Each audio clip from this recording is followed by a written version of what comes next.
Dr. Les Sanders from Perfect Balance. Today I just want to talk a little bit about water and what water is the best one to drink and how much do we need to have. So as we all know, water is all about hydration and our body has a certain requirement for water just to maintain its normal physiological processes. But what a lot of us don't really understand is that our whole body should be sweating all the time. So a couple of the indicators that we have that we've not got enough hydration is not how often we pee, which is what most people think, but really where and when we sweat. So if we're properly hydrated, we don't sweat, as much as we sort of accustomed to, underarms, groin, that sort of thing. Because when our sweat's limited to those couple of places, it tends to mean your body's in lockdowns trying to preserve water, but it's still trying to get rid of acid. So when we're properly hydrated, we don't have stinky breath, we don't have sweaty armpits, but our body's just comfortable shedding water, consistently all day. Now, how much water should we have?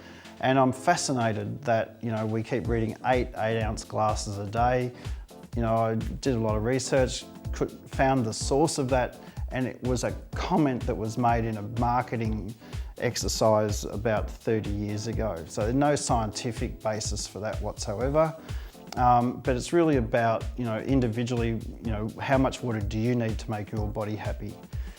There is another complicating factor here, and that is what's in the water and how big the water particles are. Now, whenever I'm asking a question about health and food and disease, I'm always drawn back into how did we live and what were the important parts of our life back before the agricultural revolution. And almost all villages, tribes, civilizations live beside either a waterfall or a rapidly flowing pristine stream. And all that activity, the bubbling over rocks, the waterfalls cascading down and bouncing, naturally alkalized the water, but it did something else that was really important, and that is that it broke the molecules of water up and made their little clusters very, very small and put electrical charge on them. And even now, with all of our sort of post-agricultural evolution, we go to a waterfall, what's the first thing we all do? We all sit there and take in a big deep breath of that ionized, moist atmosphere. We still have that sort of yearning for that sort of, hydration we get at that level. So the best water that we can drink is, and it's a mouthful, alkaline to correct our acid-alkaline balance, ionized so it's attracted into your bloodstream and your body tissues much easier, and microclustered, so the tiny little particles of water, not the droplets of water that normal water out of the tap would provide us.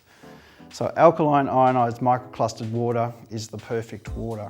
Now, unfortunately, we can't all live by a waterfall, we can't collect that, and even if we could collect that water in a jar, over a period of time it would go back to its native state, which is similar to the water that comes out of the tap.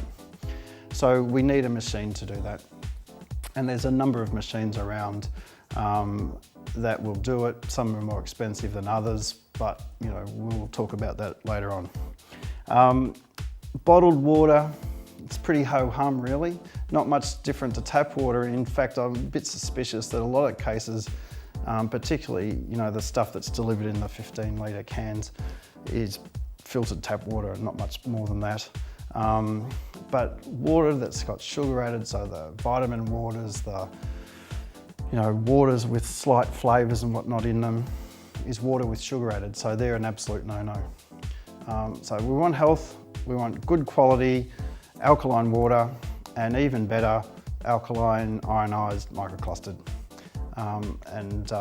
Unfortunately, that means a little bit of an investment, but over the course of a machine or your lifetime or relative to health and the benefit, it's a very, very cheap exercise.